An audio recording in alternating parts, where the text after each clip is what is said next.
श्री स्वामी समर्थ नीता आर्ट्समध्ये आपले स्वागत आहे. अधिक महिन्याला सुरुवात झाली 17 तारखेपासून. त्यानिमित्ताने मी दाराबाहेर 17 तारखेला सुंदर फुलांची रांगोळी काढली अधिक मासाचं स्वागतासाठी. आतमध्ये मी देवासमोर 33 गोपद्माची रांगोळी काढलेली आहे. गोपद्म अतिशय महत्त्व आहे. श्रीकृष्णाला प्रिय ही गाय आहे. गाईला गो म्हणतात. त्याच्यात 33 कोटी देव समावलेले आहे. आपण गायीचे रोज दर्शन घेऊ शकत नाही आहे किंवा प्रत्यक्षात तिला नैवेद्य अर्पण करू शकत नाही, पण आपण ही 33 गोपद्माची रांगोळी दारासमोर किंवा अंगणात किंवा देवासमोर रोजच काढायची आहे. ह्या अधिक मासामध्ये लक्ष्मीप्राप्ती, सुखसमाधान हे मिळणार आहे.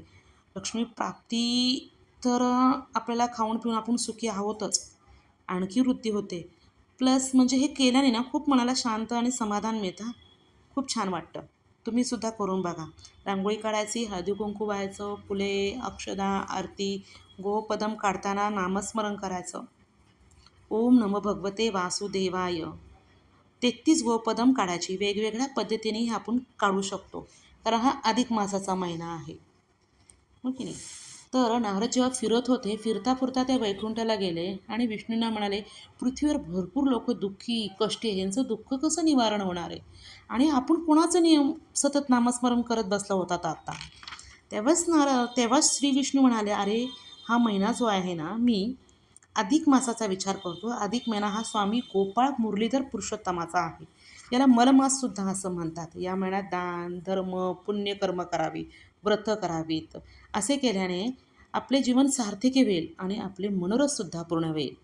पांडवांनी सुद्धा एके दिवशी हेच असं श्रीकृष्णाचं सांगण्यानुसार अधिक मासाचे व्रत केले. संपूर्ण नियम पाळले. त्यांनी पुरुषोत्तमाची सेवा केली. श्रीकृष्णाच्या सांगण्याप्रमाणे पांडवांनी सर्व पुण्यकर्मसुद्धा केलेत. त्यांना राज्य मिळाले, ते सुखी झाले.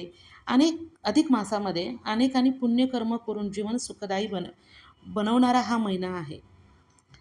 अधिक मासात कळत आणि नकळत जरी आपल्याकडून पुण्य जरी घडलं, तरी भगवान श्रीकृष्ण त्या भाविकांचे कल्याणच करतात.